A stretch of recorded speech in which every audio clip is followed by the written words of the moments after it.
Bienvenida a todos y todas a este quinto conversatorio del ciclo de conversatorios sobre salud materno-infantil que llevamos a cabo desde UNICEF, OPS y UNFPA. Es un espacio para poder reflexionar y compartir información actualizada, evidencia, buenas prácticas, las temáticas que más nos interesan de salud materno-infantil. Agradecemos especialmente a los colegas de UNFPA y OPS por esta organización conjunta que empezamos en el año 2024. También a los especialistas y las especialistas que hoy estarán dando su presentación y compartiendo su experiencia y conocimientos. Nos convoca el tema de la retinopatía del prematuro. Es un tema de mucha relevancia para la salud pública y en Argentina, al igual que muchos países, estamos con la enorme preocupación del aumento de las tasas de mortalidad infantil y neonatal y junto con las persistentes inequidades en el acceso y a la calidad de los servicios. Entonces nos parecía muy importante poder poner este tema sobre la mesa, poder conocer cuáles son los datos que tenemos en el país sobre este tema y cuáles son las posibles estrategias que podemos desarrollar desde los diferentes servicios para mejorar esta calidad de atención. Le doy la palabra a Cecilia Marzón. Cecilia es especialista en gestión de programas y alianzas de OPS y OMS en Argentina, que nos va a dar sus palabras de bienvenida. Muchas gracias colegas. Gracias a cada una y cada uno de ustedes por conectarse hoy. Recién decíamos que es temprano en la mañana y hay un montón de personas a lo largo del país conectadas hoy para tratar este tema que nos compete a todos y que nos trae, ¿no?, a reflexionar, como bien recién comentaban. Bueno, quería darles la bienvenida desde la Organización Panamericana de la Salud. Para nosotros siempre es gratificante y nos da como esa energía, ¿no?, encontrarnos acá con todos los colegas para reflexionar, ¿no?, sobre una problemática que nos sigue poniendo, ¿no?, desafíos, ¿no? Hoy sabemos que hay mayor sobrevida, pero esa sobrevida requiere, ¿no?, de pensar la calidad, bien decía, de los cuidados, cuándo, ¿no?, empezar a atender la problemática, que obviamente es antes, ¿no?, de ese nacimiento, y también, o sea, toda la red de cuidados que requiere posteriormente. Desde la OPS, nuestro compromiso para seguir apoyando a cada uno de ustedes, ¿no?, en los lugares donde desarrollan su actividad, y también acá los queridos compañeros y compañeras del grupo ROP, que hace unos años, ¿no?, nos sentamos a charlar que era importante sostener este trabajo que ellos ya venían haciendo y bueno, y que cada uno de nosotros ha venido desarrollando en algún momento, ¿no?, de la vida y la vida laboral. Así que bueno, nada, hoy que este día sea un día de compartir, de aprendizaje, esta mañana que nos trae acá para reflexionar sobre el tema. Y bueno, digamos, yo doy una pequeña parroquial, que las personas que quizás están en equipo, o que están viendo desde un hospital o de algún lugar y uno solo se ha conectado, que traten de conectarse porque después podemos enviar el certificado de asistencia y para eso necesitamos que estén conectados. Así que les paso ahí la parroquial para que lo realicen y que todos puedan recibir su certificado de participación. Bueno, muchas gracias y le paso a Celeste. Bueno, muchas gracias, bienvenidos, bienvenidas a todos y a todas. Es un gusto darles la bienvenida a este espacio que, como decía Julia, es un espacio de reflexión, de intercambio de experiencias. Y este conversatorio lo organizamos desde OPS, desde UNICEF y desde UNFPA, y contarles que desde UNFPA trabajamos en el acceso integral de la salud de las mujeres, la salud materna y la salud perinatal, y este tema es un tema fundamental. Y yo quería resaltar brevemente algunos de los postulados de la Ley 27611, de la Ley de Atención y Cuidado Integral de la Salud durante el embarazo y la primera infancia, que creo que nos marcan parte del camino para enfrentar los desafíos que ya mencionaron mis colegas. Por un lado, la implementación de un modelo integral de atención, que desde la etapa prenatal, y también la realización de controles e intervenciones que sean oportunas y de manera integral también para garantizar la prevención. Y finalmente, un postulado que me parece importante también resaltar en este contexto, la importancia de garantizar redes para el tratamiento y el seguimiento, brindando el acompañamiento para que las familias puedan asumir los cuidados de manera integral. Y entonces, para cumplir con este mandato y enfrentar los desafíos que tenemos por delante, allí me parece que es importante resaltar el trabajo de las redes, el trabajo con los ministerios de salud, con los equipos de salud, con las organizaciones de la sociedad civil, los expertos como los que nos acompañan hoy, el Grupo ROP.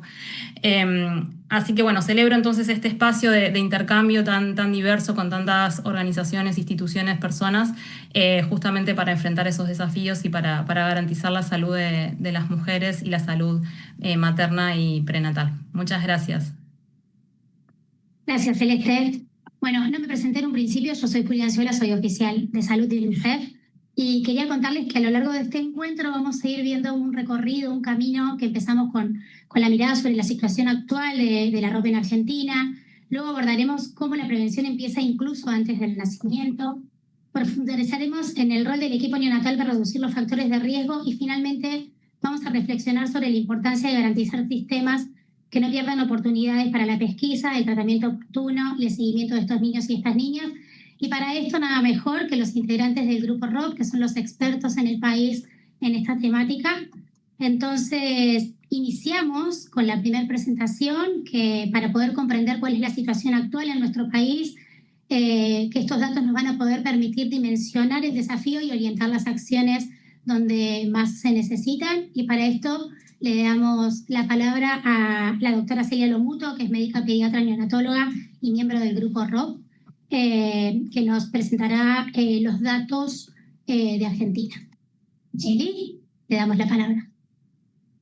Bueno, muchas gracias. Voy a compartir pantalla primero. A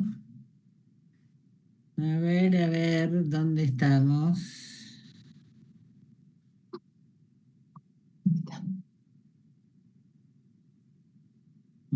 Bueno, siempre compartir pantalla para mí es una lucha. Ahí estamos, a ver. No, se ve se algo de empieza- Webex, Cheli, no sé por qué. quizás primero abrí la porque yo presentación. lo veo. A ver, es lo que estoy tratando de hacer.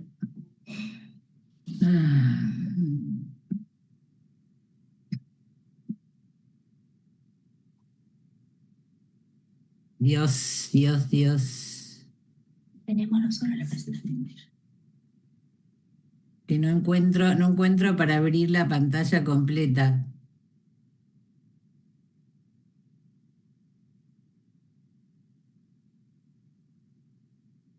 Bueno, y si no, alguno de ustedes lo puede pasar.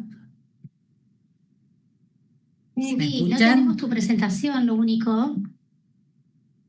Ah, ok. No, yo se la mandé. Sí.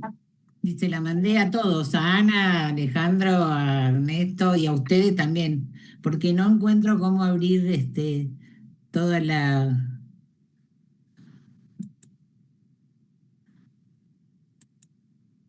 Ahí estamos intentando desde acá a ver si accedemos a la presentación. Hey, puede ser que tengas una ventana de... Acá la tenemos, Bueno. acá la tenemos. ¿Querés A ver, mandármela? cierro esta para que no interfiera. Ya la compartimos.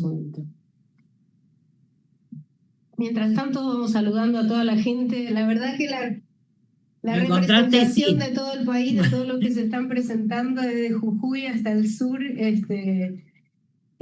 gracias a todos por estar. La verdad que es sumamente federal el encuentro.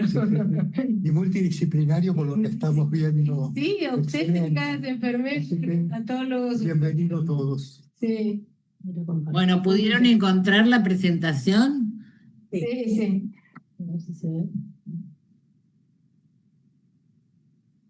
Ahí está. estamos. Muy bien, ahí Muy estamos. bien, ¿se puede agrandar? Sí, ahora la ponemos en... Sí. Vaya conmigo. Bueno, perdón por los inconvenientes técnicos. A pesar de todo, bueno, estoy muy emocionada de poder estar con toda la audiencia que seguramente cuenta con muchos de nuestros viejos amigos luchadores contra la ROP y seguramente con muchos nuevos. La idea es presentar un resumen muy cortito de las estadísticas de la retinopatía del prematuro del año pasado, que muchos de ustedes han recibido, pero donde queremos resaltar aquellos aspectos más importantes. A ver la siguiente diapositiva. Eso lo vemos nosotros. La siguiente. Sí, ahí está. Ahí está. Bueno, el registro ROP del año pasado surge del aporte valiosísimo de 110 servicios de todo el país, públicos y privados, y prioritariamente de alta complejidad. Se registraron nada menos que 9.599 prematuros en riesgo de ROP, de los cuales 2.370 eran menores de 1.500 gramos, de más de 28 días, lo que representa casi un tercio del total de país de estos niños. La siguiente. La siguiente. De estos menores de 1.500 gramos, voy a mostrar las cifras de los últimos 7 años para no complejizar. Casi el 30% presentó algún grado de retinopatía, desde un grado 1 hasta 5 y agresiva. Un 28,8% en el 2019, que en la época de pandemia aumentó, como era de esperarse en esa época de tanta disminución de recursos humanos, insumos, etcétera, pero que luego aparentemente disminuyó y se mantuvo, pero se mantiene prácticamente igual a lo largo de estos años de pospandemia. Los niños tratados ahora, los tratados sea con ROP grave, tratados con láser o con antiangiogénicos, tuvieron un porcentaje de 8,4% en 2019, que subieron un punto en la época de la pandemia, empezaron a disminuir, pero incluso el año pasado subieron un poco. La siguiente. La siguiente. Otro aspecto importante, muy importante para resaltar, es el porcentaje de casos inusuales, o sea, aquellos prematuros grandes de más de 33 semanas o de más de 1.500 gramos. Hace 20 años su porcentaje era altísimo y bajó hasta un 10% en el 2019 prepandemia. En la pandemia subió bastante y había empezado a disminuir, pero nuevamente el año pasado subió de nuevo un 2% respecto al año anterior. En este gráfico vemos cada punto representa uno de los 257 niños tratados en el 2025, donde claramente vemos aquellos que superan las 32 semanas y los que superan los 1.500 gramos de peso al nacer, que son los casos inusuales. Pero también vemos cómo se concentran los niños tratados a menor peso y a menor edad gestacional, que recordemos que estos son los dos principales factores de riesgo: menor peso y menor edad gestacional. La siguiente. Otro tema que nos preocupa mucho son las oportunidades perdidas, o sea, los niños que llegaron a una ROP 4 y 5, o sea, un desprendimiento parcial o total de la retina. Lamentablemente no han desaparecido a través de estos últimos 20 años y el año pasado subieron respecto al año anterior a 5 casos. Pero por primera vez apareció una ROP grado 5, antes eran todas ROP grado 4. A inicios de este año se trataron con vitrectomía 2 niños nacidos a fines del 2025 con ROP 4 gracias al nuevo equipamiento del Hospital Garrahan. Pero a pesar de que esto es una excelente noticia, es como llegar muy tarde. La siguiente. Otro aspecto a resaltar es el ranking de los servicios respecto a la cantidad de prematuros menores de 1.500 gramos tratados, que recuerden que fue 9,3%. Hay un tercio de servicios que superan mucho este porcentaje, llegando hasta 50, 40, 30, 20% de prematuros pequeños con ROP grave tratada. Otro tercio aproximadamente están en la media de estos servicios o por debajo de ella. Pero por suerte hay 45 servicios que no tuvieron ningún caso en el 2025. Esto nos refuerza que es posible bajar la cantidad de niños con casos graves o incluso no tener ninguno. Si todos estos servicios lo lograron, este tercio que está aquí puede lograrlo, pero además enfatizando las medidas de prevención. La siguiente. Por último, otra cosa a rescatar y a resaltar son los factores de riesgo de nuestra población. Esto lo recuerdo que saca de nuestros registros. Las transfusiones presentes en un 17% de todos los prematuros, no solo menores de 1.500 gramos, aumentó el riesgo casi 9 veces. O sea, un niño transfundido tuvo 9 veces más riesgo de tener retinopatía. La sepsis, que estuvo presente en el 11%, aumentó el riesgo 7 veces. Y la oxigenoterapia, presente en el 70%, aumentó el riesgo 6 veces. Y la última, en resumen, los indicadores importantes como el porcentaje de niños afectados por ROP y tratados menores de 1.500 gramos se mantuvieron prácticamente sin cambios en los últimos 7 años. Persisten oportunidades perdidas y aumento de casos inusuales, lo que nos obliga a replantear la calidad de atención neonatal. Por el contrario, los indicadores oftalmológicos, como la pesquisa y el tratamiento, fortalecidos por redes de atención y telemedicina, estuvieron estables o mejorando. La situación de los servicios es muy dispar, por lo que es imperativo que cada servicio analice su situación individual, evaluando sus prácticas de acuerdo a sus resultados, con trabajo intenso en equipos de oftalmólogos, neonatólogos y enfermeras. Y todo el grupo ROP ofrece su ayuda a aquellos que sientan que se la podemos brindar. En conclusiones finales, estamos igual, lo cual no es nada bueno, o incluso hay muchos indicios de que podríamos estar empeorando. Así que, por favor, no abandonemos la lucha contra la ROP. Gracias. Acá hay aplausos de la mesa.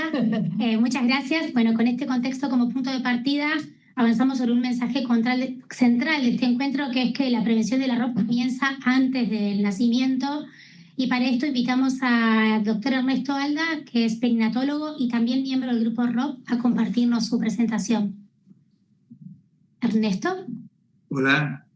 Bueno, muchas gracias. Muchas gracias por la invitación. Voy a compartir la pantalla, ¿puede ser? A ver si me toca a mí ahora. A ver, ¿cómo hay que hacer esto? De compartir. Voy acá directamente abajo, ¿no es cierto? Sí. ¿Cómo no lo practica? Bueno, me parece... No. Me dice, elige cómo quieres compartir. A ver. Dejar de compartir. Tengo la presentación. Quizás abrir antes la presentación, y si no, la podemos compartir nosotros desde la mesa. ¿Ustedes la tienen ahí puesta, la mía? Sí, ¿querés que la compartamos nosotros? Sí, mejor, porque si no voy a tardar y nos vamos a demorar. Perfecto. Ahí estamos ya.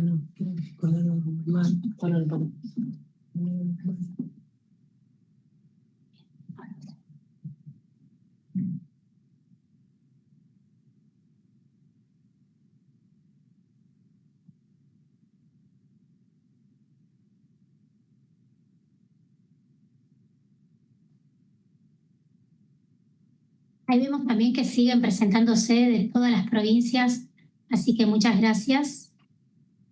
Ahí estamos. ¿Podemos ampliarlo esto? Sí, ahí va, en modo presentación. Sí. Ahora sí. Bueno, nuevamente gracias a las instituciones que nos han ayudado a presentar nuestros aportes. Me falta compartir, agradecer a UNFRA, que realmente es nuevo para mí, nuevo para nosotros. Celeste, gracias. Y bueno, aquí estamos. Vamos a tomar la retinopatía de la prematurez como un índice de calidad de atención perinatal y neonatal. Yo me voy a encargar más de la parte perinatal, y después Ana seguramente lo hará desde el punto de vista neonatal. La próxima. Si hemos visto niño severamente comprometido, severamente discapacitado desde el punto de vista visual, siempre tenemos que pensar que esa discapacidad la va a tener por los próximos 60, 70, 80 años de vida. Esto realmente es un problema, es decir, evitar una discapacidad visual grave es suficiente como para sentirse positivo en lo que estamos haciendo, que es lo que realmente tenemos como objetivo principal en nuestro grupo desde hace más de 20 años. La siguiente. Tenemos que recordar que la visión es nuestro sentido dominante, es el principal vía de acceso de información para el desarrollo cognitivo, motor y social de niños y niñas. Y que la retinopatía del prematuro justamente puede llevar a tener alteraciones severas y producir incluso la ceguera. Adelante. ¿Qué entendemos por retinopatía de la prematurez? Es una enfermedad neurovascular y vasoproliferativa. Esto realmente creo que es importante tenerlo presente. Es neurovascular, pero también es vasoproliferativa. Hay vasos que invaden la retina, la deforman la retina y llegan incluso al desprendimiento. La siguiente. Si hablamos de los registros actuales de retinopatía en el mundo, hiciéramos una búsqueda en cualquiera de los buscadores más frecuentes que tenemos, el PubMed en este caso, vemos que en el último semestre, o sea, lo que va del 2026, ya hay casi 400 trabajos presentados, indexados sobre retinopatía de la prematuridad. Por lo tanto, no es algo del pasado en algunos aspectos, es algo presente, es vigente y es preocupante en todo el mundo, y mucho más en los países en vías de desarrollo o de menores ingresos como son los nuestros. Adelante. Quiero referirme a un artículo que apareció hace muchos años, a principios de este milenio, pero que realmente, por lo menos para mí, ha marcado una especie de antes y después de interpretar lo que era la retinopatía o lo que es la retinopatía de la prematuridad. Y es un trabajo presentado en la Academia Nacional de Medicina de los Estados Unidos, donde dos grupos, liderados uno en Suecia y otro en Boston, Ann Hentrom y Louis Smith, trabajan sobre una hormona que es el factor de símil insulina, que obviamente, disminuye el accionar de una proteína, que es el factor de crecimiento endotelial. A partir de ese momento, se empieza a establecer una fisiología diferente y se empieza a interpretar mucho más la retinopatía. Y justamente es la duda que se presenta si esto podría estar relacionado con factores prenatales, o que estos factores que estamos hablando ahora, hormonales o proteicos, podrían estar presentes ya en el útero. Adelante. Y ahí la pregunta, ¿la retinopatía empieza en la etapa fetal? La próxima. Evidencias actuales dicen que el desarrollo se hace a partir del nacimiento prematuro, como consecuencia de una interrupción en la maduración neurovascular de la retina. Es decir, recordemos que dentro del útero el feto está con una hipoxia fisiológica, la hipoxia que lleva 70-75% de saturación.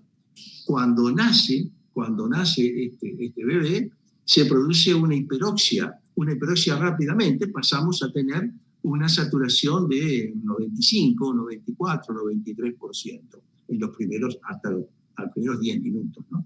Entonces, hay un cambio, obviamente, en esta hormona, en estas proteínas, que lógicamente son los que favorecen el desarrollo de la retinopatía. La siguiente. Pero tenemos que tener presente que el recién nacido prematuro, y sobre todo el de muy bajo peso y el de muy bajas semanas de gestación, es el más afectado, el más comprometido, el que más riesgo va a tener en desarrollar esta enfermedad.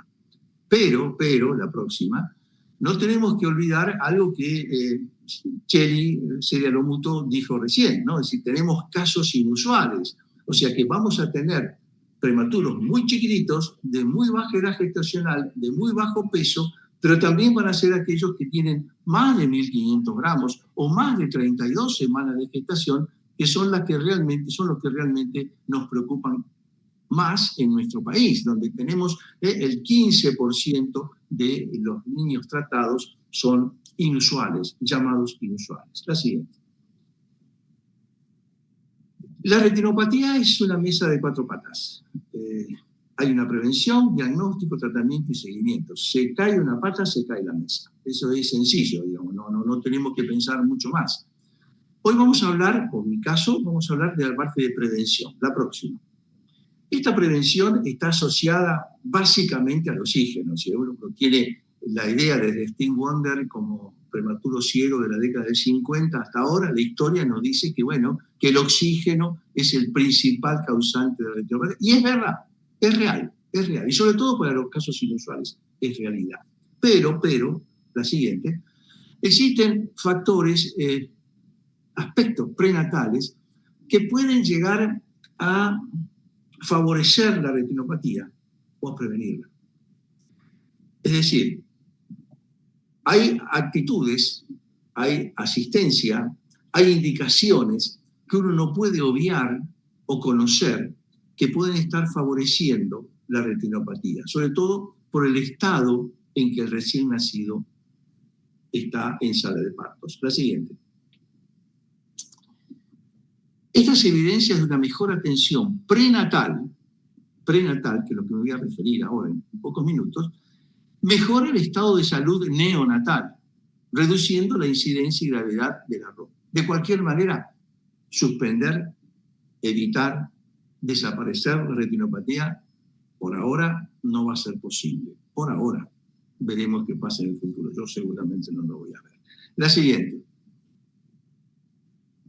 Hace muchos años, también más o menos por la época en que aparecía ese artículo que les mencionaba, empezó a aparecer en Estados Unidos y en los países donde se investiga mucho, la posibilidad de decir, bueno, ¿qué pasa con el parto prematuro? Yo puedo evitar el parto prematuro, porque si yo evito el parto prematuro, evito la retinopatía. O sea que esto es una enfermedad de los prematuros, dijimos ya. Ahora, ¿cómo puedo hacer para evitar el parto prematuro? James fue un obstetra realmente muy avesado en el tema, que hizo una serie de pautas a principios del milenio donde realmente centralizó la atención en la detección del parto prematuro. Ese es el problema. Ahí está el problema que tenemos que tener presente los que asistimos recién nacidos. Tener presente que el obstetra sepa en qué momento está empezando el parto prematuro. La siguiente. La prevalencia mundial del nacimiento prematuro es aproximadamente el 10%. 10%. Claro, hay lugares, vamos a ver, en Japón, países nórdicos, que pueden llegar a tener 5, 6, 7%. Hay países, África subsahariana, sudeste asiático, realmente que tienen algunos países de América, sobre todo América Latina, tienen cifras que son realmente el 20, 25% de prematurez. O sea que la prematurez no la vamos a poder suspender, como decíamos, por ahora. La siguiente. ¿Qué pasa en Argentina? En Argentina hay alrededor de 1.000 establecimientos públicos y privados donde asisten partos, asisten recién nacidos. Pero, ¿todos están capacitados para atender recién nacidos de alto riesgo? No, definitivamente no. El 10%, el 12%, aproximadamente estimaciones que hay, ustedes saben que estas cosas en Argentina no se conocen muy bien, hay aproximadamente 90 o 120 maternidades que están capacitadas están categorizadas como 3B, que son aquellas que pueden atender recién nacidos de alto riesgo. Alguna 3A puede ser que pueda estar también cercana, sobre todo en lugares donde hay muy pocos, regiones muy amplias, sobre todo en la Patagonia, el sur argentino. La siguiente. Es decir, que al no tener esta disponibilidad. UNICEF y Miguel Larguía, ustedes conocen Miguel Larguía, el doctor Larguía fue uno de los pioneros de la neonatología en el país, desarrollaron ya hace casi 15 años este programa que fue realmente muy importante, que es el programa de maternidades seguras y centradas en la familia, con un concepto, por supuesto, intercultural. No cabía de otra manera. Es decir, que este proyecto lleva a que no todos los recién nacidos pueden nacer en cualquier lugar. Hay que tener realmente los lugares adecuados. Y para eso necesitamos que, la siguiente, la regionalización perinatal. Si no tenemos regionalización perinatal, bueno, vamos a seguir teniendo múltiples lugares donde se asisten recién nacidos que no están capacitados para asistir. Nuestro país, que tiene casi 3 millones de kilómetros cuadrados a nivel continental, sacando Antártida, etcétera, y las islas, obviamente es un país enorme que necesita una regionalización. ¿Y pero qué es esta regionalización? ¿En qué se basa? La siguiente. En que promueve el traslado de gestantes con embarazos de alto riesgo hacia centros especializados de mayor complejidad. Esta estrategia de derivación oportuna favorece que ese binomio madre-hijo sea asistido en lugares adecuados. La siguiente.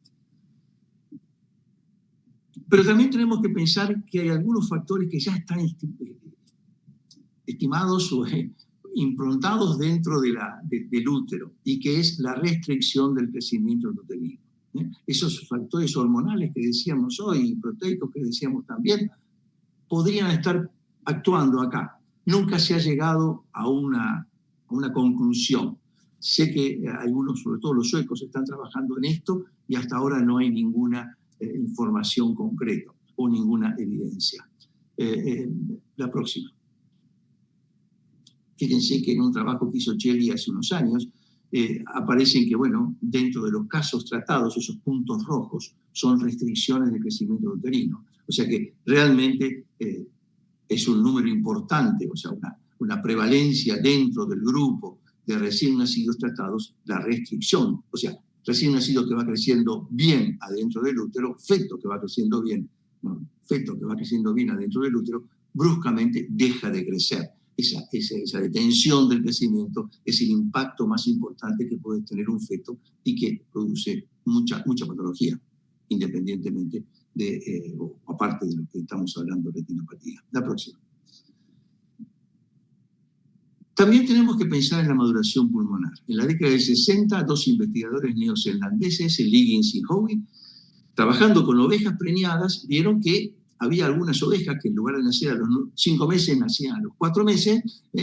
Bueno, los que habían recibido corticoides, sus madres habían recibido estos corderos, obviamente tenían menos dificultad respiratoria.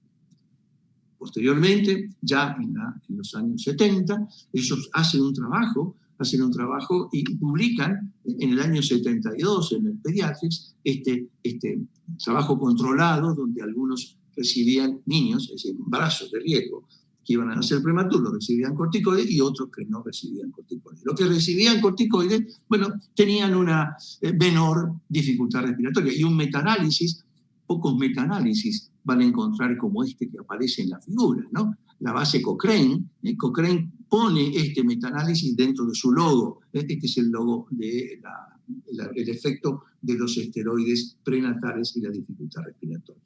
Pero ¿qué pasa? Adelante. ¿Cómo lo tenemos que dar? Bueno, por supuesto, entre las 23 y 34 semanas. Incluso en algún momento vamos a llegar a poner las 22. No, acá en Argentina todavía no tenemos sobrevida en 22, pero seguramente ya en algunos países lo están dando como una indicación de corticoides a las 22 semanas de gestación. Digamos, como betametasona o como dexametasona, y no repetir más de una vez. O sea, 2 series completas de administración de esteroides. Así que esta es una indicación que hace muchos años está demostrada que sirve. ¿Pero qué pasa? Fíjense, la próxima. 50% de las madres que han tenido partos prematuros han recibido corticoides. Es decir, que la otra mitad no lo recibió. Es decir, el corticoide no va a disminuir la retinopatía per se, pero sí va a favorecer el estado de ese recién nacido, la menor necesidad de asistencia respiratoria, por ende la menor necesidad de oxígeno, la menor necesidad, etcétera, etcétera, etcétera. Va a mejorar el estado del recién nacido, y el estado del recién nacido mejorado obviamente va a disminuir la retinopatía. La siguiente. También está el sulfato de magnesio como un indicador general del bienestar, no tanto del recién nacido en el momento del nacimiento, sino en su futuro. Así que esto otra vez de las indicaciones que necesariamente están puestas dentro de la mesa de lo que es el protocolo de la asistencia del recién nacido de alto riesgo. La siguiente. Brian Darlow, un neonatólogo neozelandés, que realmente nos ha ayudado mucho en todas sus exposiciones, y seguramente ustedes lo han visto en algunos de los congresos que hemos armado sobre y hablar de retinopatía de la prematuridad, nos dice que la ROP es un índice de calidad de atención perinatal y neonatal. Es decir, si hacemos bien las cosas a nivel perinatal, si derivamos bien a la madre, si le damos corticoides, si le damos sulfato de magnesio al recién nacido, van a ser mejor, y ese recién nacido va a requerir menos cosas, y esas menos cosas va a disminuir la enfermedad ocular. La siguiente. Por eso nos hemos permitido hace muchos años hacer nuestra primera guía de práctica clínica. Ustedes saben que la guía de práctica clínica es uno de los documentos donde se muestra más la evidencia, y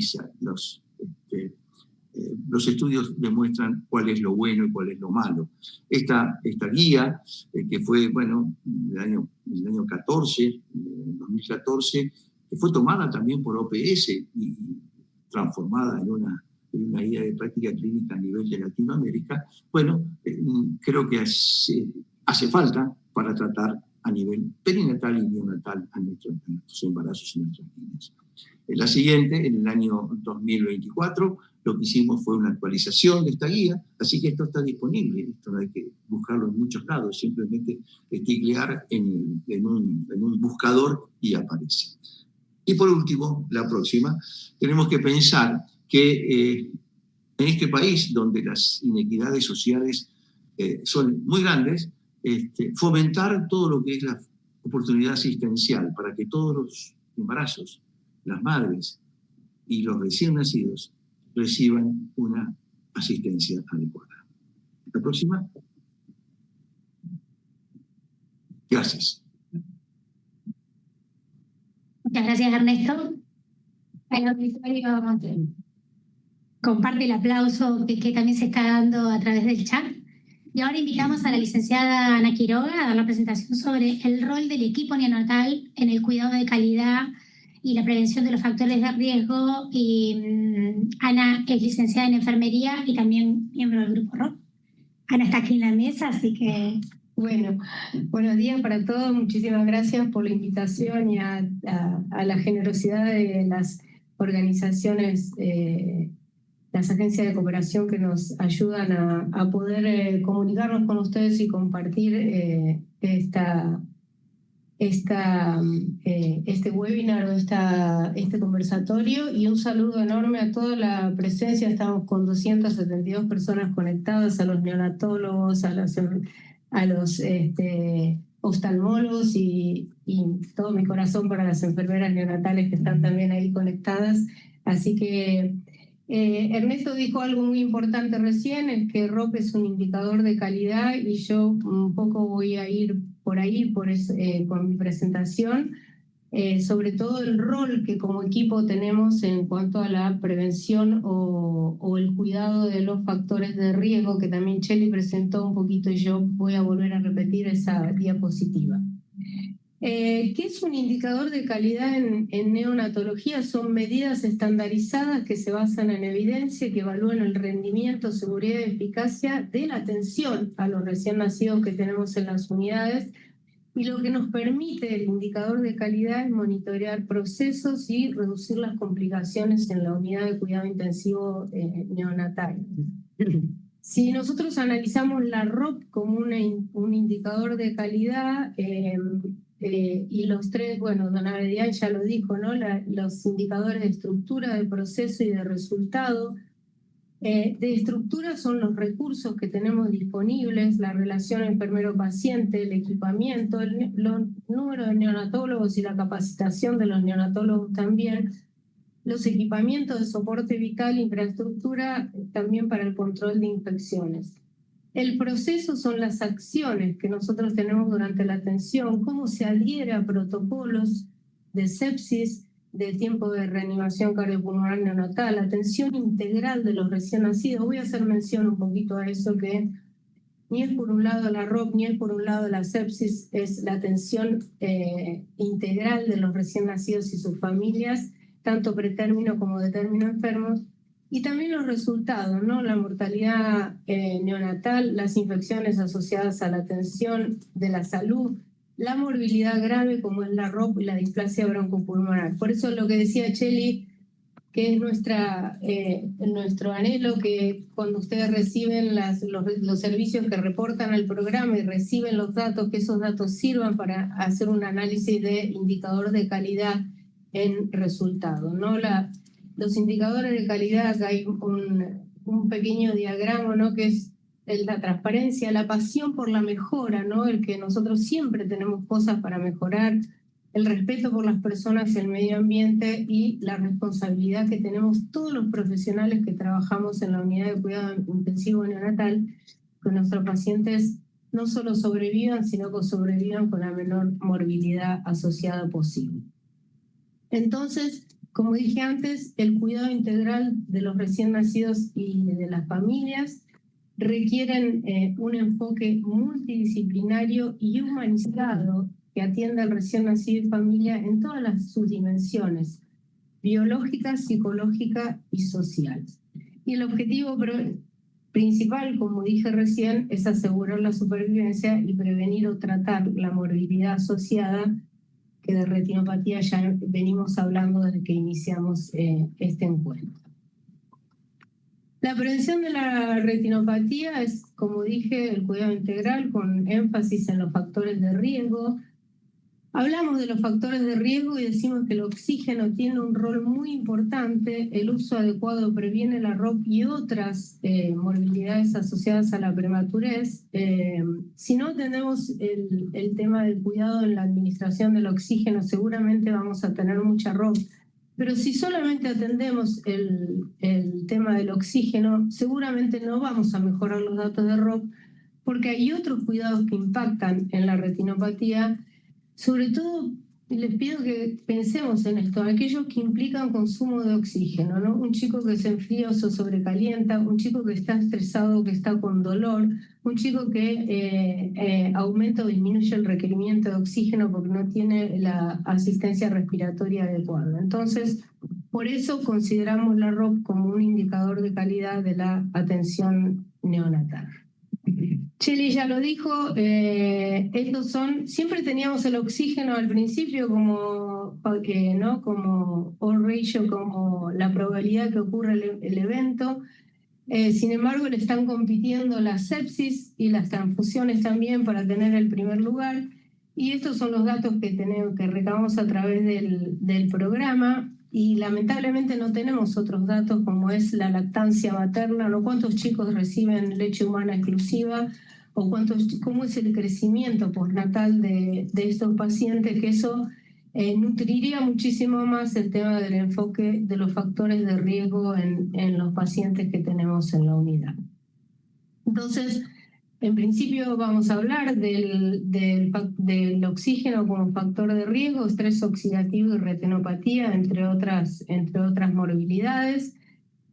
Y el oxígeno, bueno, que es el mecanismo central del daño, ¿no? Siempre fuimos como, bueno, el oxígeno, ¿qué puede hacer mal? Un poquito de oxígeno, y el oxígeno lo que produce es estrés oxidativo, porque al ser utilizado por las células para producir energía, genera subproductos inestables que son los radicales libres y especies reactivas al oxígeno, de oxígeno o ROS.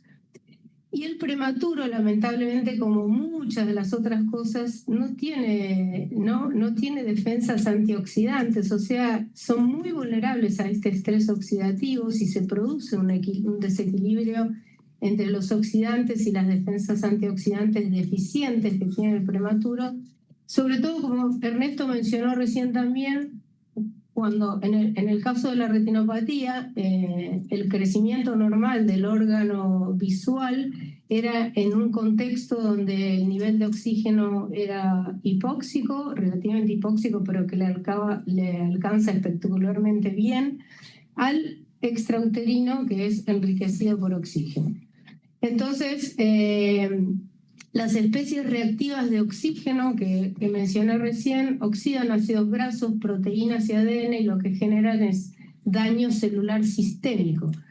El exceso de estas ROS o radicales libres conduce a morbilidades más frecuentes del prematuro, como es la retinopatía, la displasia broncopulmonar, la enterocolitis necrotizante, la hemorragia intraventricular y la lesión purtiforme de la sustancia blanca. Fíjense si no tiene protagonismo el tema del oxígeno y cómo nosotros lo administramos. Si analizamos el común denominador del oxígeno como factor de riesgo para estas enfermedades que comparten hiperoxia, hipoxia e inflamación, la ROP tiene daño vascular retiniano por angiogénesis que se altera, la displasia broncopulmonar por lesión pulmonar oxidativa, la enterocolitis por necrosis intestinal por apoptosis epitelial de las células del intestino que no pueden combatir este estrés oxidativo, la lesión cerebral que dije antes y también la persistencia del conducto arterioso que está modulada por la PO2 arterial. Entonces, tenemos que, volviendo a retomar el concepto de por qué el feto se arregla o le alcanza una PO2 más baja que tiene intraútero, es que la hemoglobina, que es la que transporta el oxígeno a los tejidos, está modificada y la hemoglobina fetal funciona como la proteína de transporte de oxígeno en los glóbulos rojos en los últimos 7 meses de gestación hasta los primeros 6 meses de vida postnatal. Tiene alta afinidad por el oxígeno, o sea que con menos PO2 tiene una buena entrega de oxígeno a los tejidos, o sea que está inclinada la curva de disociación hacia la izquierda, y los recién nacidos pretérmino que tienen alteración o trastornos en los gases en sangre en los primeros 2 a 3 días de edad postnatal pueden poner en riesgo, se lo pone en riesgo de ROP severa. Si hablamos solamente de ROP, y ya comenté o compartí con ustedes todo el resto de las enfermedades que el oxígeno produce. Es por eso que una de las formas de controlar que la PO2, la hiperoxia siempre es iatrogénica. No hay forma de que el ser humano se ponga hiperóxico si no es porque le estamos dando oxígeno de más. El oxígeno debe ser considerado como una droga. Por eso la forma de administración tiene que ser con mezcla para que podamos dosificar esa droga que es el oxígeno y tiene que ser monitorizado. Y la única forma de controlar la hiperoxia o evitar la hiperoxia es que no dejemos que la hemoglobina se cargue completamente, que no esté saturando 100%, porque esto indica que lo que el oxímetro de pulso me está mostrando es que la hemoglobina no tiene más capacidad de transporte para que ya se cargó. Todo el oxígeno además que le doy va a la segunda forma en que circula el oxígeno en la sangre, que es como PO2 arterial, y que esa es la hiperoxia. Entonces este concepto es muy importante para todos los que usamos oxímetro de pulso, saber qué información me da el oxímetro de pulso, que es solo una parte del oxígeno, que es el oxígeno unido a la hemoglobina, y que el resto, digamos, la otra porción, que es una porción muy pequeña, pero que necesita la hemoglobina para transportar el oxígeno, es la PO2. Cuando leo 100% de saturación, lo único que estoy leyendo es que la hemoglobina está cargada a su máximo de capacidad y el exceso de oxígeno que le ofrezca va a ir como PO2 arterial, que es insisto en este concepto muy importante que es la PO2 arterial. Entonces, ¿qué es indispensable? Son sistemas de administración adecuados durante todo el proceso de atención, desde el nacimiento hasta que el recién nacido no requiera más oxígeno, en sala de partos, en el traslado, en la admisión a la UCI, en cualquier sector donde se administre oxígeno, independientemente de la modalidad de administración. Retomo también un concepto que dijo Ernesto sobre el tema de la regionalización. Regionalizar no solo implica que los recién nacidos vayan al lugar que les corresponde por su nivel de complejidad, sino que evitar que sean trasladados. El transporte intraútero es lo que todo recién amenaza de parto prematuro se merece. Lamentablemente en nuestro país, no sé si la audiencia coincidirá conmigo, pero el traslado es el eslabón más débil de la cadena de atención neonatal y eso pone en riesgo o aumenta el riesgo de los prematuros que son trasladados. Así que la regionalización el traslado intraútero es ideal y evitar el traslado sería también el objetivo. Y en cualquier sector, como dije antes, se administra oxígeno y tenemos que tener fuente de aire y oxígeno, mezcladores, blender, que es lo que da la dosis, oxímetro de pulso y oxímetro ambientales, si fuese necesario, solamente para corroborar que lo que estamos administrando con el blender o con el equipo de pared sea lo que nosotros estamos marcando, porque a veces puede haber dificultades con el equipamiento. Bueno, espero que vayamos bien hasta acá, ¿no? ¿Sí? ¿Estamos bien? Esto también es, digo, para el equipo y sobre todo para quienes indican el tratamiento respiratorio o para quienes cuidan pacientes en asistencia respiratoria. Una vez al neonato lo ve cómodo con la asistencia respiratoria, pero siempre hay que tratar de evitar la prolongación de la ventilación mecánica. Muchas veces no funciona, pero si un servicio no falla nunca con la extubación programada de un paciente, es porque a lo mejor hay que pensar si no estamos prolongando la ventilación mecánica, utilizar modalidades menos invasivas, que los pacientes sean seguidos por alguien que haga seguimiento diario y longitudinal, que no haya cambio en la modalidad o en la asistencia respiratoria según el día de la semana o quien esté de guardia que indica este tratamiento, y también utilizar la evidencia de que es mejor para estos pacientes para el tratamiento. Ernesto también ya mencionó la guía de práctica clínica y yo voy a hacer referencia a algunos puntos de buena práctica porque seguramente quienes nos estén escuchando van a pensar en muchas más. Pero iniciar reanimación en el nacimiento con niveles de oxígeno recomendados, contar con mezcladores y oxímetro de pulso en sala de parto, monitorizar permanentemente la oximetría de pulso con los límites de alarma recomendados del nacimiento hasta el alta o que no requiera más oxígeno, utilizar siempre mezcladores para la administración y contar además con flujímetros que puedan administrar baja cantidad de oxígeno, para los niños que están en destete del oxígeno entre 1 y 3 litros, y utilizar métodos no invasivos de asistencia respiratoria siempre que sea posible y hacerle el seguimiento longitudinal de los pacientes.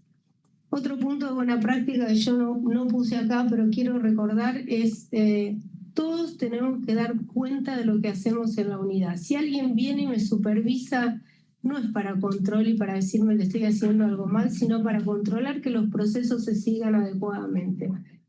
Mi experiencia como tantos años de enfermera en neonatología es que todo recae y uno no se tiene que quedar tranquilo que porque ya dijimos en qué límite se coloca el saturómetro, esto se va a cumplir a rajatabla. Siempre está bueno supervisar y decirle a la gente, bueno, a ver cómo tenés tu saturómetro, por qué este paciente está sobresaturando, cómo tenés programadas las alarmas, una vez por turno, una vez por día. Hay que supervisar. La supervisión no tiene que ser tomada como un castigo y para ver qué es lo que la gente hace mal, sino para decirle a la gente, me interesa lo que haces y cómo lo haces y juntos vamos a tratar de mejorar, que es eso, de eso se trata un proceso de mejora. Muy bien, vamos al segundo, o el primero que estaba en la tabla, que es las transfusiones sanguíneas y ROP. La anemia de prematuro es multifactorial, las reservas insuficientes de hierro, la eritropoyesis inmadura, como todos, y las pérdidas iatrogénicas, y las transfusiones repetidas aumentan el riesgo de ROP. Nosotros transfundimos a los pacientes que se anemizan con sangre con hemoglobina del adulto, y entonces post-transfusión libera más oxígeno a los tejidos inmaduros. Hay mayor exposición, por lo tanto, a los radicales libres y daño endotelial. Los glóbulos rojos almacenados además contienen mediadores proinflamatorios y es riesgo dosis dependiente. A mayor número de transfusiones, mayor es el riesgo. Y entonces, tal como dice la guía de práctica clínica, un punto de buena práctica es la ligadura oportuna del cordón, y este también es un cuidado como de lo que dijo Ernesto, de cuidado perinatal o al momento del nacimiento. Política restrictiva de transfusiones con umbrales que sean claros. Minimizar extracciones de sangre con uso de micrométodo y monitorización clínica. Lamentablemente en nuestro país no todas las unidades cuentan con micrométodo. Digo lamentablemente porque ya el micrométodo existe hace más de 40 años y entonces no debería suceder. Y también este es un dato para enfermería: en la hoja de balance contabilizar desde el nacimiento el volumen de extracciones de sangre y hacerlo de forma acumulativa para avisar cuando llegamos al 10% de la volemia. Es bueno recordar que un prematuro tiene entre 90 y 100 mililitros de volemia total, o sea que un chico de 500 gramos tiene 50 mililitros de sangre circulando, y nosotros a 10% con 5 mililitros si no tenemos micrométodo. Y si sacamos innecesariamente sangre, llegamos muy rápidamente, y esto es la anemia por pérdidas iatrogénicas. También es cierto la monitorización clínica, que tenemos que agudizar eso para no seguir sacando sangre. Sepsis neonatal y ROP. La sepsis de inicio tardío es un factor de riesgo independiente para la retinopatía. La respuesta inflamatoria sistémica media el daño retiniano. El mecanismo causal de esto es las citocinas proinflamatorias y los radicales libres que interfieren con la vasculogénesis y la angiogénesis retinianas normales. Y la implicancia clínica es la prevención de infecciones nosocomiales, que es una estrategia directa de prevención de la retinopatía. Los puntos de buena práctica es la implementación de las mejores prácticas para mejorar la adherencia al lavado de manos, uso racional de antibióticos, manejo seguro de accesos venosos centrales y todos los procedimientos invasivos, mantener la integridad de la piel y uso de leche humana, de preferencia fresca y de su propia madre.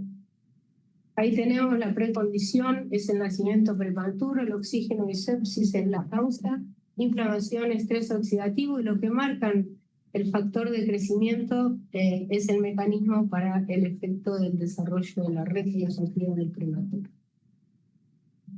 ¿Me dicen si estoy pasado de tiempo? Faltan 3 minutos. 3 minutos. Estoy bien de tiempo, así que... Ok. Va a estar bien. Entonces, la leche humana, si bien nosotros no tenemos datos, pero no sé, creemos que los datos no son del todo promisorios de cuántos chicos reciben leche humana y si se hacen todos los procedimientos para que antes de las 2 horas de nacido un prematuro la madre esté pudiendo sacarse leche y poder darle calostro, pero la leche humana contiene altos niveles de antioxidantes, que es un factor protector de la retina en desarrollo del daño oxidativo, porque causan las altas concentraciones de oxígeno que a menudo se requieren en la unidad de cuidado intensivo neonatal. Además tiene ácidos grasos esenciales, o sea que aporta ácidos grasos poliinsaturados de cadena larga como el omega 3, que son vitales para el desarrollo saludable de la retina y el cerebro también. Y tiene compuestos bioactivos, los oligosacáridos de la leche humana y los factores de crecimiento. Son factores protectores porque reducen la inflamación y promueven la regulación saludable de los vasos sanguíneos. Así que si de atención integral hablamos, nosotros dijimos atención integral, hacemos énfasis en los factores de riesgo, pero trasciende solo el manejo del oxígeno. Hay múltiples factores del cuidado neonatal que modulan el riesgo de desarrollo de retinopatía y todas las otras movilidades asociadas que comentamos. La lactancia materna, que es la alimentación óptima, o leche materna o leche humana, que es la alimentación óptima, como decía, con propiedades antioxidantes y antiinflamatorias que son únicas. El neurodesarrollo centrado en la familia. Ustedes saben que el COPAP, precoz, frecuente y prolongado, el contacto piel a piel del recién nacido con la madre no solo fomenta el vínculo, que ya sabemos si el vínculo está alterado, el impacto que tiene en el largo plazo en ese niño, pero además es la estrategia de neuroprotección por excelencia. O sea que cuando un niño está estresado, está con dolor, está con alteraciones en la termorregulación, el contacto piel a piel es la estrategia por excelencia, y ahora todas las unidades, hay publicado un montón y todos están promoviendo que para eso las unidades tienen que ser abiertas, que los padres, las familias pueden ingresar 24/7 sin ninguna restricción, y que se promueva como decía, a demanda de la familia y con oferta permanente de parte de los profesionales que puedan hacer contacto piel a piel. La termorregulación y las infecciones que también son consumidoras de oxígeno, y ya vimos otros mecanismos de acción.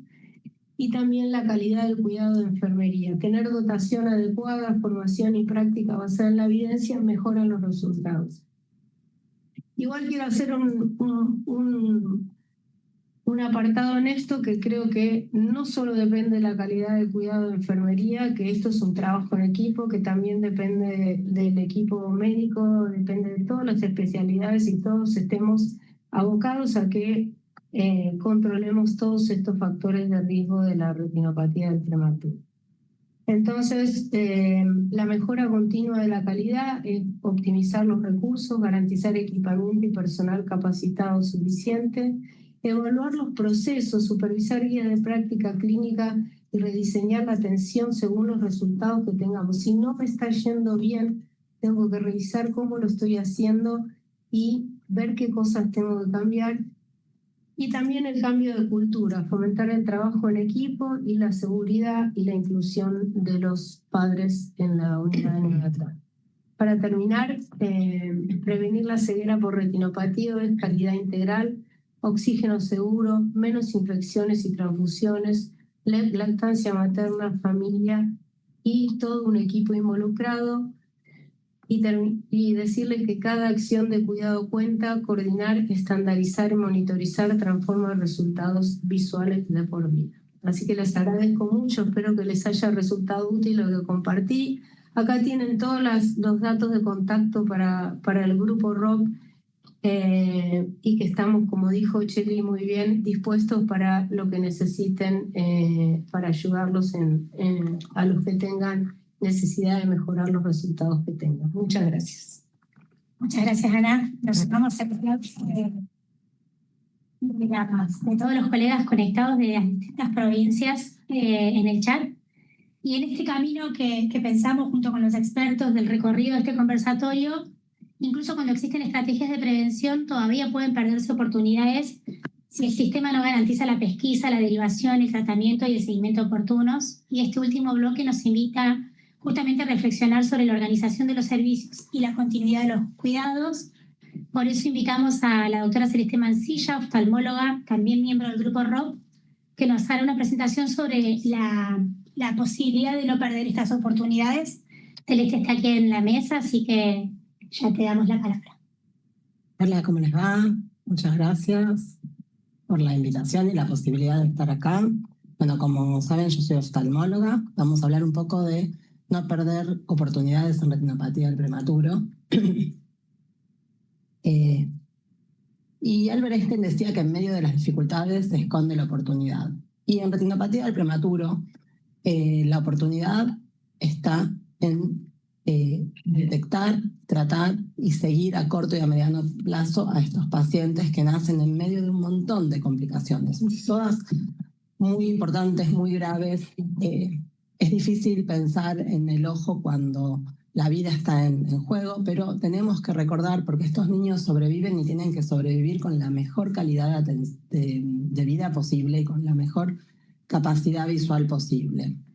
Entonces, ¿a quiénes vamos a controlar? Esto está en todas las guías, a los menores de 32 semanas o menores de 1.500 gramos, y cuando son mayores, aquellos que tengan factores de riesgos. Todos estos son los factores de riesgos, los conocen mejor que yo. Esto hace que un chico que fue mayor requiera hacer el control. ¿Cuándo los vamos a controlar? Este cuadrito está en la guía de práctica clínica, se puede bajar de internet fácilmente y nos dice según la semana cuándo nos toca el control de cada prematuro. Y acá no hay que asustarse, porque si bien es muy poco probable que en semana 31 encontremos un paciente con una retinopatía que requiere tratamiento, este inicio de controles no es para que en el primer control no encontremos nada, es para que desde el primer control no se nos pase ningún paciente. O sea, ¿podemos en el primer control encontrar un chico que necesite tratamiento? Sí, lo que no tiene que estar es pasado. Entonces, no asustarse cuando por primera vez vemos un paciente y requiere tratamiento, porque esto, si bien no es deseable, es posible.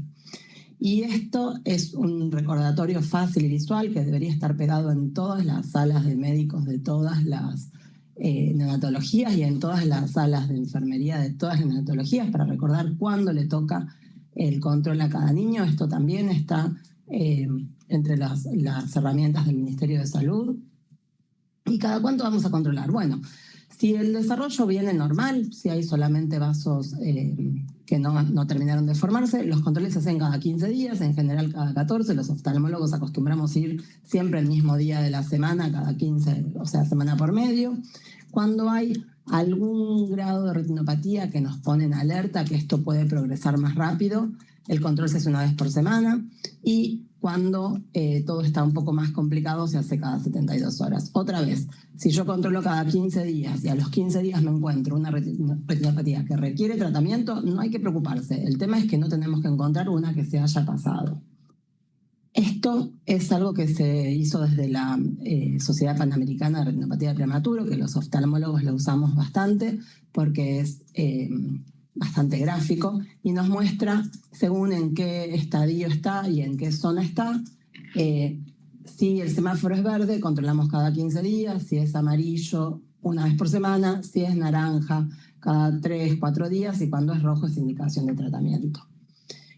¿Cómo vamos a controlar? Bueno, el paciente tiene que estar dilatado. Idealmente, tropicamida, fenilefrina, si la colocamos adentro del ojo, escurrimos todo el excedente para evitar cualquier complicación. Con una gota tendría que andar bien. A veces se ponen más porque no siempre la gota entra, no es tan fácil abrir el ojo.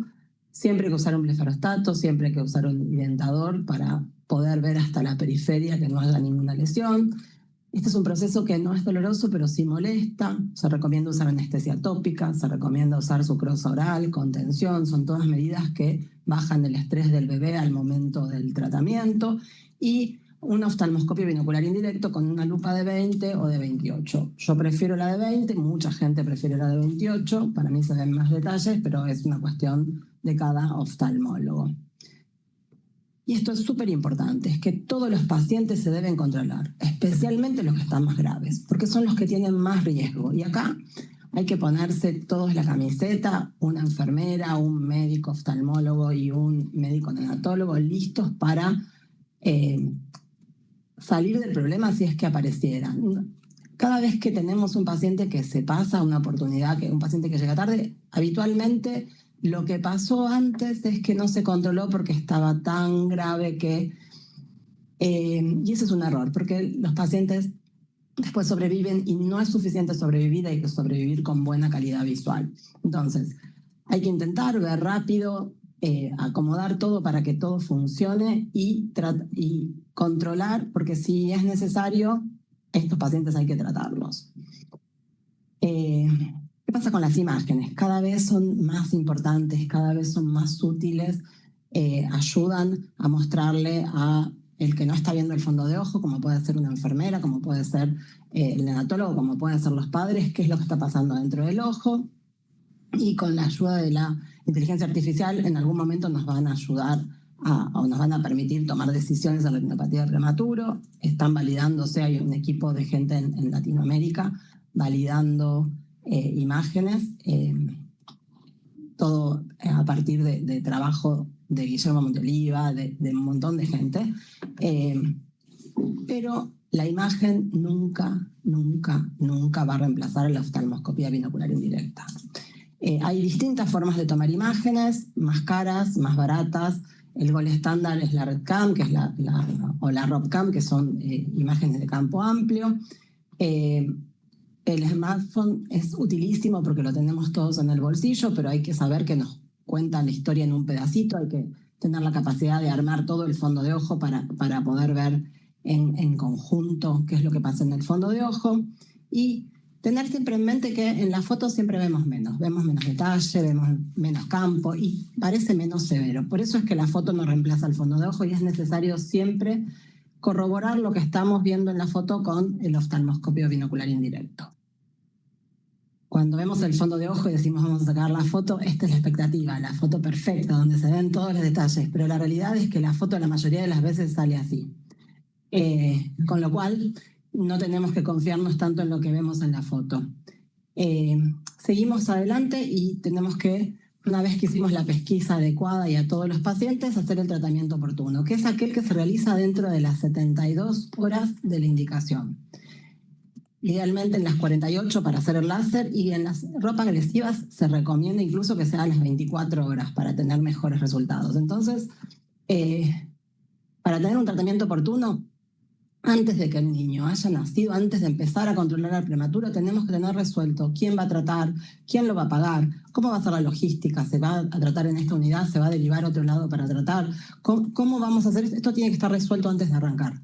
Si no, 24, 48 horas es muy poco tiempo para organizar esto y los tiempos se alargan y los pronósticos y las posibilidades visuales son cada vez menores.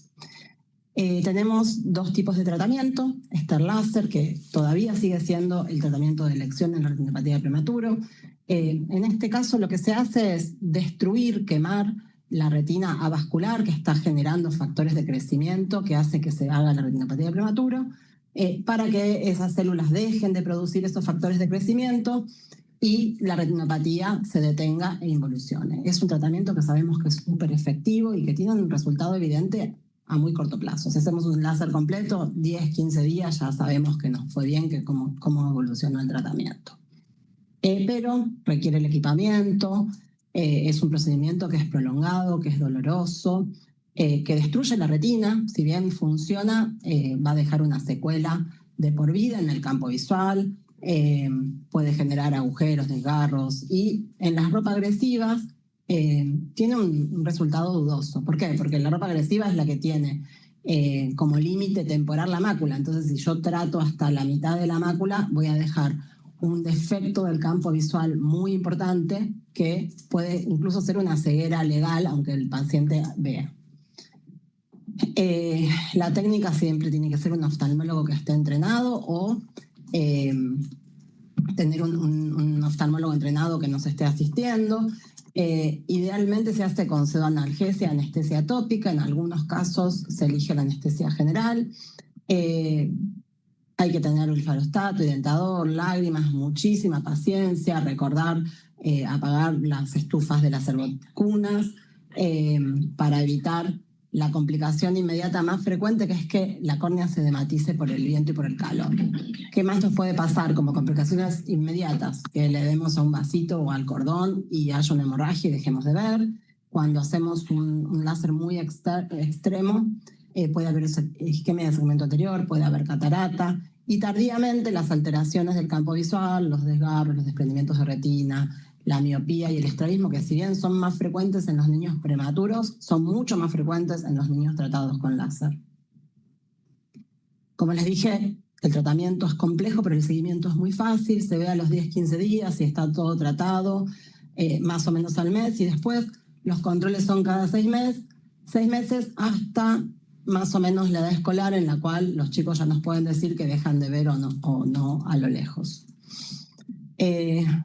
Y por otro lado tenemos los antiangiogénicos, que vinieron a revolucionar lo que es el tratamiento de la retinopatía del prematuro.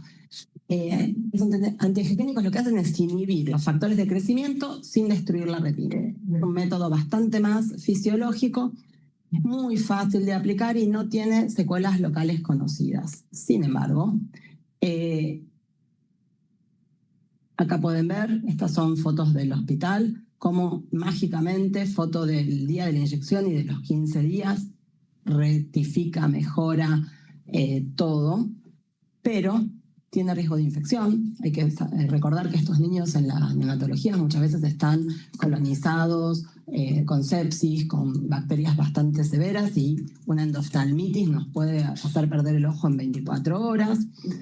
Genera un retraso importante en la vascularización y la ROP puede volver a aparecer. Y esto es súper importante. El niño tratado con antiangiogénicos no está curado hasta que no se termina de formar la retina y requiere controles y controles y controles y controles por 3 meses, por 6 meses, por 1 año, hasta que se termina de formar la retina. Esta prolongación del tiempo de control hace que los padres tengan que seguir concurriendo a las consultas y hay que asegurar este seguimiento. Las inyecciones en presencia de fibrosis no son recomendadas porque pueden reducir desprendimiento de retina, y si bien hace ya casi 20 años que se está usando, estos niños, como decían hoy, van a vivir 80, van a vivir 90. Entonces la experiencia a 90 años no sabemos cuál es, porque no hace tanto que se usa. La técnica requiere condiciones de asepsia extrema, y yo sé que se han sacado de las dermatologías en general el Pervinox, pero en estos casos hay que poner el iodopovidona al 5%, que es diluido a la mitad de como viene, al fondo de saco para evitar las infecciones, porque la clorexidina genera mucha irritación y puede lastimar la córnea. Es bastante sencillo y es poco doloroso. En los adultos se hace con el paciente despierto, así que esto se hace con una gotita de anestesia tópica, sucrosa oral, tal vez algún analgésico inyectable. Se inyecta 0.03 mililitros del antiangiogénico a 2 milímetros del limbo temporal inferior. Se pueden usar dosis menores, están descritas, también están asociadas con mayor índice de recidiva de la enfermedad. Entonces yo sigo usando esto, y posterior a la inyección, otra vez yo coloco iodopovidona y dejo al paciente con antibiótico tópico 6 veces al día por 3 a 5 días. El seguimiento acá, lo que decíamos, es engorroso. Hay que verlo al día siguiente, 1 vez por semana el primer mes, y después según evolución de retina hasta que se termine de vascularizar la retina. Estamos hablando de 3, 6, 8, 10 meses. Las complicaciones, la más grave, la endoftalmitis, que sin dudas nos lleva puestos, es como que nos pasa el camión por encima. Puede sangrar cuando pinchamos, puede el mismo antiangiogénico generar una uveitis o generar una catarata. A veces el oftalmólogo puede sin querer tocar el cristalino y generar una catarata, y saber que tenemos el riesgo de reactivación. Entonces, el láser es efectivo, pero no en las formas agresivas. El antiangiogénico funciona, pero no cuando hay fibrosis. Los efectos a largo plazo del láser son muy conocidos, los del antiangiogénico no, tenemos que ver qué pasa. El láser es muy seguro al momento. El antiangiogénico tenemos el riesgo de la endoftalmitis. El láser es difícil de hacer, pero se controla fácil, al revés con el antiangiogénico. Y el mecanismo de acción, uno deja secuelas importantes porque destruye la retina, y el otro, si funciona y no hay que hacer tratamiento después, no hay reactivaciones, puede dejarnos toda una retina funcionante como si nunca hubiéramos tenido retinopatía. Entonces, por ahora, la indicación es láser, excepto en las ropas agresivas, en los pacientes críticos que no van a tolerar un láser muy largo. Se habla de los albinismos o las lesiones con poco pigmento, porque el láser necesita pigmento para funcionar, y siempre tenemos que tener la posibilidad de control durante mucho tiempo. Si el paciente se va a un lugar del cual no va a volver, no va a tener controles y no hay quien haga el tratamiento, no es una buena indicación porque se puede quedar ciego en 2 o 3 meses. ¿Y qué pasa con la vitrectomía? Bueno, la vitrectomía viene a salvarnos cuando algo de todo lo anterior falló. No es mágica, no es maravillosa, no tiene los mismos resultados que tratar a tiempo con láser o con antiangiogénico. Se requiere un oftalmólogo, retinólogo entrenado en hacer tratamientos de bebés. No es cualquier retinólogo. Y cuanto menor es el grado en el que lo encontramos, mejor es el resultado. Es un procedimiento de rescate. No hay que apuntar a que total la retinopatía se resuelve con vitrectomía. Hay que tratar de que ningún paciente necesite vitrectomía, a pesar de que en el Garrahan estamos preparados para recibirlos y resolverlos si llegara la ocasión. Seguimiento a largo plazo, de por vida en estos chicos. El recién nacido pretérmino se controla en la neonatología hasta el alta, o sea, hasta que se termina de vascularizar la retina, a los 6 meses, al año, 18 meses, 24 meses, hasta los 3 años, y si no aparece nada, después el control se puede hacer anual. El niño que ha sido tratado se controla posteriormente según se haya tratado con láser o con antiangiogénico, y después cada 6 meses hasta el inicio de la edad escolar. Si no aparece ninguna complicación, miopía ni nada, los controles pueden irse espaciando hasta llegar a ser anuales. Este cuadrito... ¿pasó algo? No estoy juntando todas las preguntas. Ok, preguntas. Este cuadrito nos habla un poco de cómo se hace el seguimiento. Cuando el chico ya forma toda su retina en la unidad neonatal, pasa a hacer los controles, tiene la expresión completa, los controles de un niño sano. Cuando el bebé nace con vascularización incompleta o tiene una ROP o ha sido tratado, depende de estos factores cómo va a ser el seguimiento, ¿sí? En los tratados con antiangiogénicos, la ROP activa o la vascularización incompleta, vamos a hacer control según los hallazgos. Si el paciente vasculariza completo, pasa al área de seguimiento cada 6 meses. Si el paciente requiere tratamiento, se trata y los controles dependerán del tratamiento. Y una vez que todo se ha resuelto, ya sea con láser o con antiangiogénico, el control es cada 6 meses hasta la edad escolar. No puedo pasar. Ay, no sé qué pasó. Pasé con el botón de la derecha para el siguiente. Ay, ops.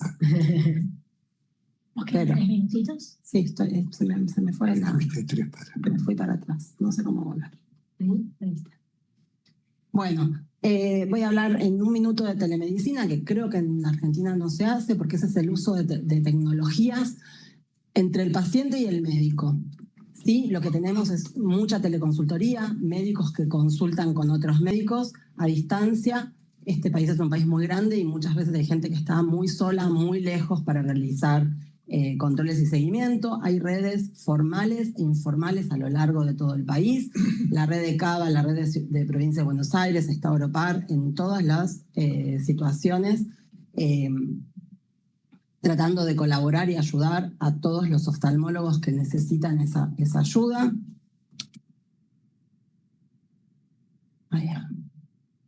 Siguiente. Tenemos que tener en mente los consentimientos. Hay consentimiento para control y seguimiento. Es importante concientizar a los padres de que tienen que seguir los controles hasta el alta neonatal de toda, o sea, posterior al alta neonatal del alta de la retina. También hay controles de tratamiento, hay consentimientos para tratamiento y consentimientos para sacar las fotos, que no es tan sencillo esto de sacarlas y compartirlas por ahí. En la página del Ministerio y en esta página, que es la página del Consejo Argentino de Oftalmología, están todas las herramientas que podemos necesitar y encontrar, desde las guías de práctica clínica, todos los consensos de Agustín, el decálogo para prevenir la ROP, qué hacer ante las negativas de tratamiento, todos los consentimientos, hay estadísticas, está todo a disposición para que ustedes lo puedan consultar cuando lo necesiten. Y dijo Borges que el ciego vive en un mundo bastante incómodo y bastante indefinido. Y yo quisiera para nuestros pacientes que el mundo sea lo más cómodo posible y lo más definido posible. Muchas gracias. Muchas gracias, Celeste. Bueno, llegamos al horario de nuestro conversatorio, pero nos vamos a tomar unos minutos más, al horario de finalización, unos minutos más porque, bueno, hay muchos comentarios, mucho aplauso, mucho agradecimiento por las presentaciones. Separé algunos comentarios y después todas las preguntas que tenemos. Entre los comentarios así más específicos dice: gracias por nombrar la relación dolor-estrés y sus efectos. Importante atender simultáneamente el cuidado clínico, aquel de neuroprotección. Hay dos comentarios sobre el problema de contar con leche humana y que muchos no tienen espacio. Y después otra persona dice, en nuestro servicio hace tiempo que se usa la calostroterapia y para el manejo del dolor medidas no farmacológicas como el COPAP, calostroterapia y contención. Y ahora vamos a las preguntas. Acá también en la mesa está Alejandro. Estuvimos hablando toda la mañana, pero mire, Alejandro Dinas, que también nos va a ayudar con alguna de las respuestas. Una de ellas es sobre si hay algo sobre inducción de hemoglobina fetal. Digo todas y después... Como quieras. Bueno, dale, si querés. Primero quería hacer un comentario sobre alguno de los comentarios, si podés volver un minutito, Sí. que es, bueno, contar con leche humana es sencillo, o sea, no hay justificación para que en una unidad no se cuente con leche humana. Es cierto que es bueno tener un lactario, un centro de lactancia y un espacio para que la madre se extraiga, pero también la madre se puede extraer leche humana al lado de la cuna del paciente, que quizás sea la mejor forma y es hacia donde tenemos que ir. También, para que las madres tengan leche humana, hay que comenzar antes, como bien habló Ernesto Alda de la prevención de lo prenatal también. Una mujer que esté internada con una amenaza de parto prematuro tiene que empezar a trabajar el obstetra, el obstétrico, el neonatólogo para que pueda sacarse leche humana. Inmediatamente después del nacimiento, en las 2 horas posteriores, hay que empezar a trabajar con esa madre para obtener calostro y tener leche humana. Se puede hacer, no exige gran tecnología, no existe gran trabajo, es todo un equipo de salud comprometido con esa práctica. Entonces es posible. Muy bien. Preguntas.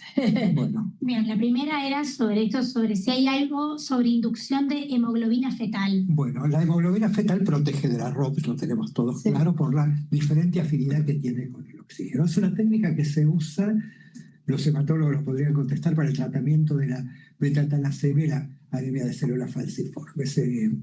No hay nada que yo conozca en neonatología, pero sí hay una forma de proteger la hemoglobina fetal, y es la que dijo Ernesto, que es pinzamiento tardío del control, monitoreo del cordón, monitoreo clínico, no extracciones, segunda opinión para transfusiones. O sea, no busquemos... Micrométodo también. Micrométodo fundamental, por supuesto, gracias Ana. Y está todo en el decálogo que nosotros hemos, con la ayuda de UNICEF, publicado y que estamos trabajando. O sea que hay que proteger la hemoglobina fetal, es valioso para el paciente, y las alternativas entonces, micrométodo, pinzamiento tardío del control, no transfundir, segunda opinión. Entonces vamos a cuidar la hemoglobina fetal. Voy a otra pregunta, quedan los expertos abiertos a quien lo pueda contestar o quien quiera.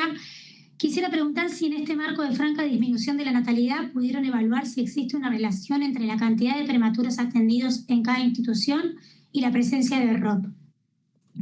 Cheli se tuvo que ir, lamentablemente. La doctora Lomuto es la fundadora de este programa y de este grupo. Las estadísticas no pareciera que muestren que, digamos, no hay tanta especificidad. Si es porque atienden menos prematuros, es que aumenta la retinopatía, pero la verdad es que tienen menos niños, pero la ROP no bajó. O sea que no sé si eso explica lo que están preguntando, pero la verdad es que es esa, que no hubo descenso. Algunos adjudicaban a la ROP el exceso de pacientes prematuros y la mala relación enfermera-paciente, pero a pesar de haber descenso en el número de prematuros, no estamos teniendo descenso en los números de retinopatía. Sí, es fundamental. Yo creo que la reducción en el número de nacimientos no ha mejorado la calidad de atención globalmente en el país. Ha aumentado la mortalidad infantil, que es un indicador de calidad de atención perinatal.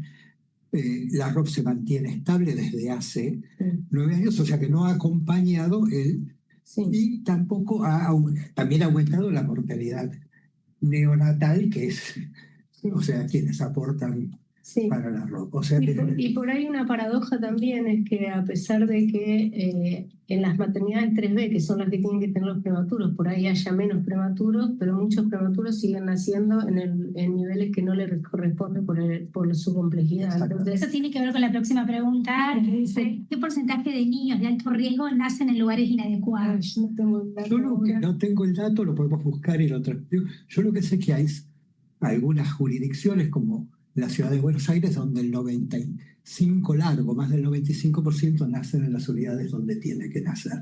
Sé que hay otras donde el 36% de los chicos nacen en los lugares donde no No deben deben nacer. nacer. Sí, más o menos un Entonces, 30%. es muy variable, depende de cada jurisdicción, es una cuestión de políticas de salud que deben implementarse. La regionalización no es posible si no hay un compromiso de todo el sistema de salud, empezando por los gestores y por los decisores políticos para hacerlo. O sea, depende de los ministerios de salud nacional, provincial, pero también de la derivación oportuna de los servicios de la mujer embarazada, no del niño. Bueno, para poder respetar el horario, voy rápido a la próxima pregunta, que dice, para estrategia de prevención del dolor para las extracciones de laboratorio, si no se cuenta con sacarosa, ¿hay alguna otra alternativa disponible que se recomiende? Succión no nutritiva, por ahí, no sé, leche materna.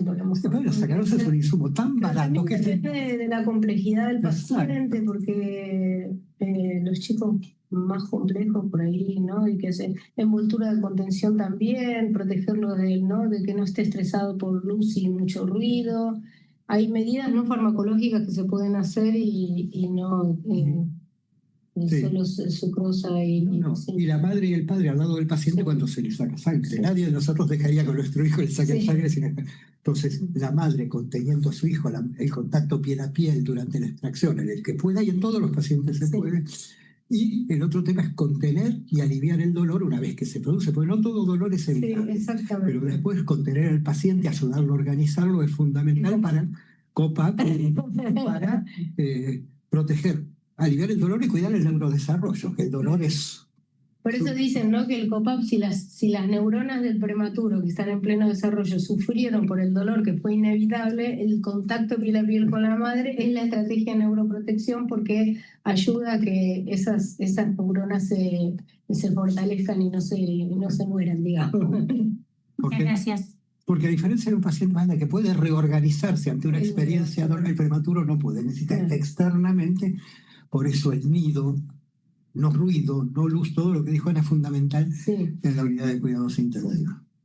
Hay otra pregunta que dice, está muy en línea con lo que ya aclaró Alejandro al inicio sobre la lactancia y el banco de leche, pero la pregunta es si nos pudieran comentar sus sugerencias de alternativa nutrición. Sé que la lactancia sigue siendo lo mejor, pero en mi unidad está muy difícil lograrlo a corto plazo y de alivio del dolor. Yo lo que sugeriría es que implementen iniciativas de mejora de calidad para lograr contar con este insumo tan valioso, unidades abiertas, residencia de madre, unidades centradas en la familia, COPAP. O sea, se puede. Yo creo que lo que hay que ahí es hacer un análisis, ver cuáles son las barreras que no permiten que esta práctica se lleve a cabo, priorizar las acciones, ver cuáles son factibles e implementarlas. No sugeriría nada alternativo porque no hay nada que se equipare a la leche humana, no solo para el dolor, sino para el crecimiento, para el neurodesarrollo y para la prevención de las enfermedades crónicas no transmisibles durante el curso de la vida. Y yo puedo agregar una cosa cortita, ¿no? El tema del cuidado centrado en la familia es fundamental. Una madre que tiene que estar 3 horas esperando poder entrar, o que la dejan entrar 3 veces por día solamente, que no puede hacer contacto con su hijo, es muy probable que fracase en la lactancia, porque no se vincula, no tiene motivación. Hay que trabajar con las madres al lado de la unidad del paciente las 24 horas del día, lo que la madre pueda, hacer COPAP y junto con eso fomentar la leche humana. Me cuesta entender por qué un servicio tendría dificultades para tener leche humana, porque es la medida más costo efectiva que hay, no requiere tecnología y solamente un sacaleche y que la madre esté disponible, o sea que me cuesta entender, pero bueno. Una sola cosita, como soy el único hombre que esté el COPAP, es la madre y es el padre. Sí, el padre, y es toda la familia, pueden ser perdón. los abuelos. Sí. O sea, y es lo que dijo Ana, es fundamental. Y tenemos que entender que la familia debe formar parte del equipo de salud. Hay que integrar a los padres a la toma de decisiones, al cuidado de su hijo. Si los padres saben cuáles son los niveles de saturación que tiene que tener su hijo, también nos van a ayudar a cuidar a sus hijos y a prevenir la retinopatía. familia tiene un rol en el cuidado de la salud de todo paciente y del prematuro. O sea que hay que integrar a la familia al cuidado de la salud. No hay nada que aporte más, ahora que hablamos tanto de seguridad en la atención, nadie aporta más seguridad que la familia que está pendiente de su hijo, ver qué se le hace, cómo se le hace, ¿no? Y nos alerta si hay algún, antes de que cometamos un error, nos pueden alertar. Y quizás, lo último, los cuidados integrados en la familia sean una etapa superadora de los cuidados centrados en la familia. Tenemos que pensar la integración al equipo de salud. Integrados con la familia. Es lo que dijo Ana en una de sus diapositivas final.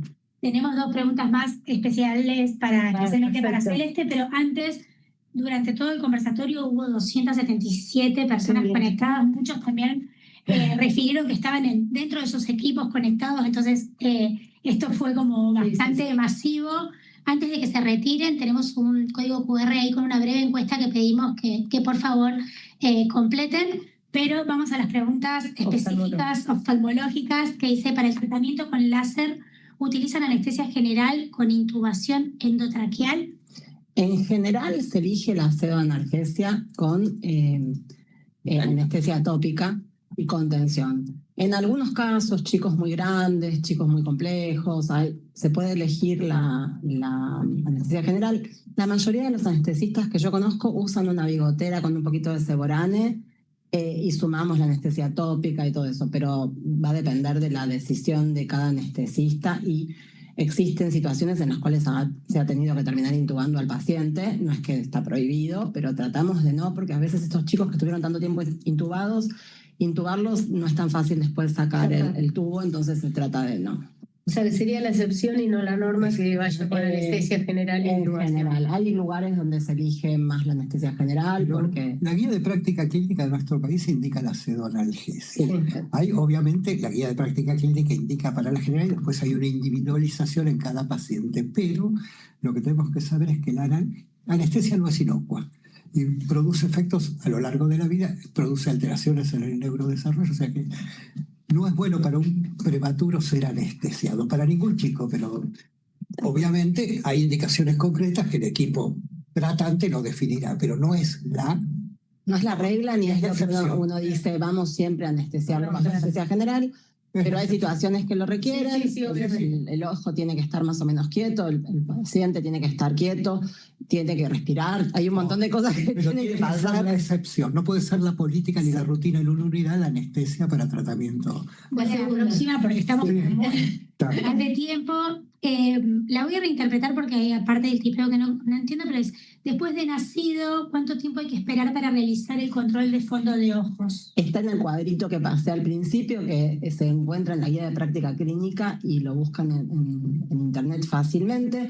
Los bebés de menos de 27 semanas, todos se controlan en semana 31 y después a las 4 semanas los bebés hasta la 32, a las 3 y después a las 2 y los más grandes, los bebés que nacen de 32, 33, es a la semana de nacido. Está todo en las herramientas que les puse, fácil de encontrar. Y nuevamente decimos que esto está grabado, vamos a compartir el link, entonces van a poder ver y escuchar nuevamente las presentaciones y compartirlos con miembros de sus equipos que sepan que no han podido estar hoy. La última, ¿cómo se puede formar parte de los programas de telemedicina para la pesquisa de error? Bueno, lo que decía hoy es que el programa de telemedicina propiamente dicho no existe. Sí, lo que hay son programas de teleconsultoría. Tenemos el grupo ROP Argentina, hay un WhatsApp en el cual todos los que hacen oftalmología relacionada con retinopatía prematuro están, los que quieren estar se pueden comunicar conmigo y los podemos agregar. Y después hay redes formales como la red CABA, como la red de provincia de Buenos Aires, y redes informales porque cada ciudad, cada provincia tiene su contacto de derivación. En Córdoba la gente que hace ROP se conoce, trabajan en equipos, se mandan pacientes, se cubren vacaciones. Hay un montón de estas redes que sirven para ayudarnos, para teleconsultarnos. No es lo mismo estar, como estoy yo, en el Hospital Garraham con 10 personas que saben más que yo de esto, para consultar cuando tenés un problema que estar solo en una ciudad donde el oftalmólogo que hace esto más cercano está a 500 kilómetros. La foto es súper útil, el dibujo es útil incluso cuando la foto no nos sale. Sabemos, clasificamos y decimos, y eso alcanza para, si yo te digo que tengo un grado 3 en zona 1 con plus, no necesitas la foto, sabes lo que te estoy contando, todos los que somos oftalmólogos nos lo imaginamos. Obvio que la foto ayuda un montón, pero si no la podemos tener, no la podemos sacar, a veces los chicos están graves y no, el tiempo de sacar el video no es posible porque es una molestia muy importante. Pero se forma parte comunicándose con algunos de nosotros, me pueden escribir a mí y los incluimos en el chat, pero no hay una telemedicina formal, al menos no como es la definición, como se hace en algunos lugares, creo que se hace en Chile, en algunos lugares de Estados Unidos, en España, esto de que va un técnico con una webcam, saca la foto, la inteligencia artificial revisa y cuando encuentran las dudosas se las mandan a un oftalmólogo, que esa sería la telemedicina formal. Eso en Argentina no existe. Bueno, muchas gracias. Damos por finalizado el conversatorio. En primer lugar, queremos agradecer la generosidad del Grupo ROP y de todos ustedes, al haber podido hoy compartir todos estos conocimientos y todas estas prácticas. Nos dejan un mensaje, que es que la retinopatía del prematuro es una expresión de calidad del cuidado neonatal a lo largo de toda la trayectoria del cuidado de estos niños y niñas recién nacidos. Esperamos que este encuentro contribuya a fortalecer ese compromiso compartido y seguir construyendo servicios de salud cada vez más seguros, integrados y de mayor calidad para todos los recién nacidos prematuros. Celeste, Cecilia, no sé si ustedes quieren dar un último saludo. Simplemente agradecer la palabra de los y los expertos y la participación también de los equipos de salud en el chat. Creo que es muy valioso el intercambio y la reflexión conjunta, así que simplemente agradecer. Y a mis colegas, obviamente, Julia, Cecilia. Gracias. Gracias, Julia, Celeste y a todos los colegas del Grupo ROP, pero también a todas las personas que se han sumado hoy. Esto muestra, ¿no?, que hay una vacancia, hay una necesidad